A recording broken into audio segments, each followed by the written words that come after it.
Hello friends welcome to my channel Pragya lifestyle. ये recent आम जाइलु पांडिचेरी केमिति कौन एंजॉय करते चलतु आग को देखिए। फास्ट आम रॉक बीच जाइलु। रॉक बीच एक्चुअली इट्स पत्थर ऊपर तो यहाँ रॉक बीच कह जाऊँगी। ये बीच रे लोक गहली एत नथिले बहुत मजा लगुला। अरे जाओनी रॉक बीच रू बाहर की आसला पर रास्तार आम गोटे चर्च देखिले। ये प्रेयर चलुला तो आम दी जन जाक भाविलु टिके प्रेयर करना जीवु भगवान माने फादर को। तो रहीगलु भीतर को जाऊँगी बुलिया। ये आउटसाइड लोकेशन एत सुंदर थिला जे दि चार्टा फोटो उठेदेली आपन के देखेबे टिके रहंदु आगो को अछि। ये देखो मो बैक साइड रे केमती येलो फुल आ से गोटे पत्थर गोटे डिजाइन हेछि सेठी फोटो उठाबो माने बहुत ही बढ़िया स्पेस अछि। यहाँ हूँ मेरीन ड्राइव। तो आम सीधा चर्च रू आसला बेले मेरीन ड्राइव आसिलु। संध्या बेले तो ये बहुत भीड़ थाए तो भाविलु कि गोटे गांधी स्टाच्यू अच्छी से देखिदेकिना पलैबू बोली मैंने संध्या बेले बहुत भीड़ रहिबो। तो यहाँ हूँ गांधी स्टाच्यू ये बहुत ही भीड़ थिला। रॉक बीच और गांधी स्टाच्यू कवर कलापर आम सीधा होटेल को गलु फ्रेश होइकी एरोविला बाहरी गलु। एरोविला एक्चुअली यार बेसी अंश तमिलनाडु रे अच्छी आ किछिटा भाग आमर पांडिचेरी रे अच्छी। तो यहाँ देखो मैट्री मंदिर यहाँ। तो यहाँ हूँ तार व्यू पॉइंट। ये एरोविला एमती गोटे सहर जोठी कि किसी भी गवर्नमेंट रूल नहीं पॉलिटिक्स नहीं किसी पैसार किसी लेन देन नहीं।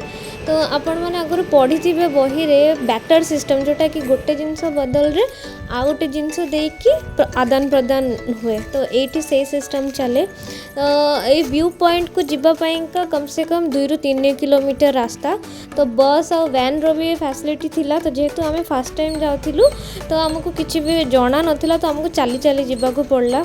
एक्चुअली मोर बैटरी लो हो जाता तो मो व्यू पॉइंट रो किसी भी वीडियो क्लिक करि पारनी। रिटर्न कला बेले ये गोटे शॉपिंग मॉल थिला। शॉपिंग करिया तो टाइम हेलानी कम पाइना एरोविला आम होटेल टू 15-20 किलोमीटर डिस्टेंस थिला। आमको पुणी रिटर्न आसार अच्छी राति हो। तो बस बुलिकी पलि आसिलु। आ नेक्स्ट डे मॉर्निंग रे बाहरी गलु आम फ्रेंच कॉलोनी से किसी फोटो उठेकी पुणी चलू पांडिचेरी म्यूजियम बुलिया। बर्तमान म्यूजियम जाऊँगी पांडिचेरी म्यूजियम भितर तो किसी भी अलाउ कलेनी वीडियो कि फोटो क्लिक करने। तो बाहर जहाँ भी जी ये एंट्रांस रे अच्छी मुझे देखी दूसरी ये किसी माने मूर्ति अच्छी भितर सब देखी पलि आसिलु। पुणी होटेल पलैलु ड्रेस चेंज करिकी आमे बाहरी गलु इडेन बीच। तो मु बर्तमान जाऊँगी इडेन बीच।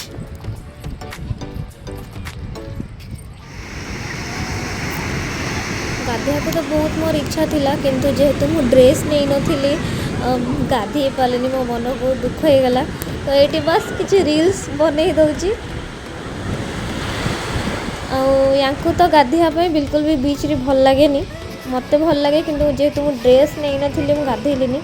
मत एठू जीवार पाराडाइज बीच जोटा कि मेन बीच। तो मु पूरा चिड़चिड़ी हो जाती हजबैंड को कहूँ चलो जल्दी।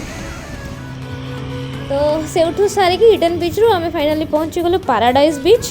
तो पाराडाइज बीच रे मु बोटिंग करी देखो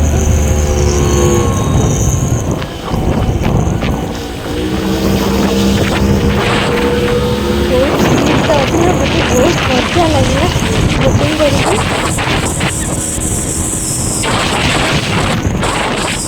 आपण मन को बोटिंग पसंद ना नहीं मत कमेंट सेक्शन में जानते। एक्चुअली वाटर एक्टिविटीज एडवेंचरस युड़ा सब मत करने बहुत पसंद। तो यहाँ पर आम करूँ सब स्पोर्ट्स एक्टिविटीज। तो ये सी साइक्लिंग करुँच। यहाँ एक्चुअली बहुत हेवी थिला माने यहाँ बहुत फोर्स दरकार ये साइक्लिंगटा करने। तो फाइनाली से भाईना टिके ये करदेलु माने पेली देलारू तांको साइकिलटा बुलिला। तो यहाँ पर आम गलु स्काई वॉक करने। से ऊपर तो चढ़ी गले धीरे धीरे करके बट एटा से कंप्लीट कर पार्नी एक्टिविटीटा। तो से भाईना बहुत ही एनकरेज कले बट हेलानी। तो से फाइनाली ओल्हे आसिले। यही एक्टिविटीजटा आम दुई जन जाक नहीं माने करने ये कर। तो ये मु जाऊँगी देखिया मु एठी करि पारछि कि नहीं।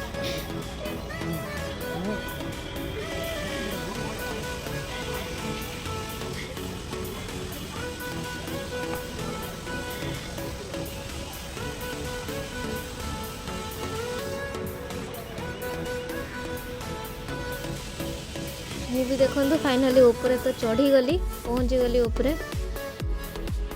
एक्चुअली मते भी एटा बहुत डर लगुला। स्काई वॉकटा एक्चुअली कौन कि 3टा नड़िया गच्छरे से मैंने रस्सी बांधी थे से रस्सी तुमको चली चलिका क्रॉस कर मैं चली चलिका ऊपर जीवार अच्छे।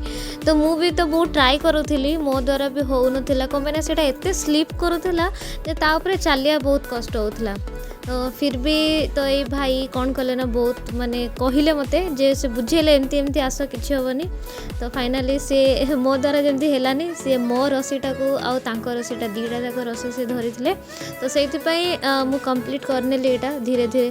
बहुत डर लगता एक्चुअली तौक को देखीदे तो माने सब गला नर्वस पूरा जी थी पूरा डरीज मनुष्य चली पारनी। तो मु बिल्कुल भी तौक को देखिली ऊपर को देखी देखी बस पादटा पूरा पूरी क्रॉस करी करी नबार अच्छा। जब आप सीधा सीधा पकेबे ताले पड़ीजे तले। तो गोटे नड़िया गछरु आ गोटे नड़िया गछ तो पहुँची गली। तो यहाँ लास्ट नड़िया गछरु शेष नड़िया गछ को मुझे जाऊँगी।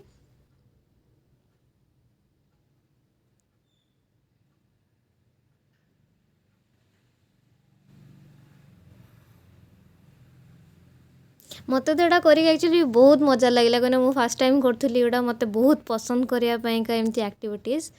तो फाइनाली मोर स्काई वॉकटा कंप्लीट हो गला। या पर मु चली वॉल क्लाइंब करने को। हाथ गोड़ बहुत ही पेन हो जाता। तो ऑलमोस्ट मु एटा भी कंप्लीट करनी थी बट अनफॉर्चुनेटली हो पारानी मो द्वारा। हाथ गोड़ बहुत पेन होता। आशा करुच्ची आपण मानक ये ब्लॉगटा भल लगे।